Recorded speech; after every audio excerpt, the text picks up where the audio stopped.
Architect बनना चाहते थे रतन टाटा। जानिए इनकी संघर्ष से सफलता तक की दास्तां।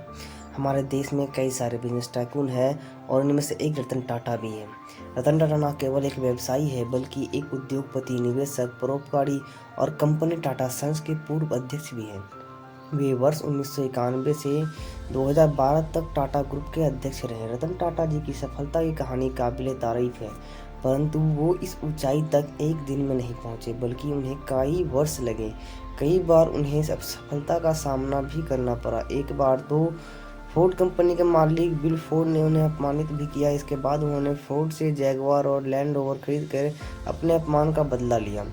रतन टाटा जी का जन्म 28 दिसंबर 1937 को हुआ था, परंतु आपको ये बात पता है कि रतन टाटा बचपन से ही आर्किटेक्ट बनना चाहते थे। रतन टाटा के पिता नवल टाटा चाहते थे कि वे इंजीनियर बने और उन्होंने अपने पिता की इच्छा का मान भी रखा। उन्होंने इस बात का जिक्र करते हुए एक बार कहा, मैं हमेशा से एक आर्किटेक्ट बनना चाहता था क्योंकि यह मानवतावाद की गहरी समझ प्रदान करता है। साथ ही आर्किटेक्ट प्रोफेशन ने मुझे प्रेरित किया है और उस क्षेत्र में मेरी गहरी रुचि थी।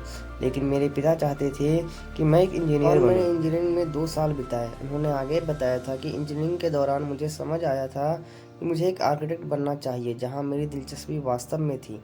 रतन टाटा ने बताया, मैंने अपना बाकी जीवन आर्किटेक्ट बनने के बाहर बिताया। मुझे एक आर्किटेक्ट होने का कभी पछतावा नहीं हुआ। मुझे केवल इस बात का अफसोस है कि मैं काफ़ी लंबे समय तक एक ऐसा कर पाने में सक्षम नहीं था। रतन टाटा ने टाटा स्टील के रिटेल स्टोर पर एक दुकानदार की तरह ही शुरुआत की थी। 70 के दशक के दौरान उन्होंने नेल्को और इम्पेरियल मिल जैसी कंपनियों का प्रभाव दिया गया था। तो आप कह सकते हैं कि रतन टाटा की सफलता की कहानी टाटा समूह के किसी अन्य कर्मचारी की तरह ही शुरू हुई थी। रतन टाटा 1962 में टाटा समूह में शामिल हुए थे। इस दौरान उन्होंने अपने करियर की शुरुआत में टाटा स्टील के शॉप फ्लोर पर लाइमस्टोन को हटाने और भट्ठी के हैंडल करने का काम किया। इसके बाद 3 वर्ष तक कई पोस्ट पर रहे और कंपनी को अपनी सेवाएं दी।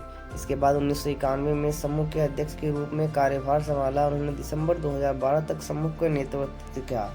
उनके अध्यक्ष पद को संभालना भी इतना आसान नहीं था। जब 1991 में जे.आर.डी. टाटा ने रतन टाटा को अपना उत्तराधिकारी घोषित किया, तब उन्हें विरोधी भी झेलना पड़ा।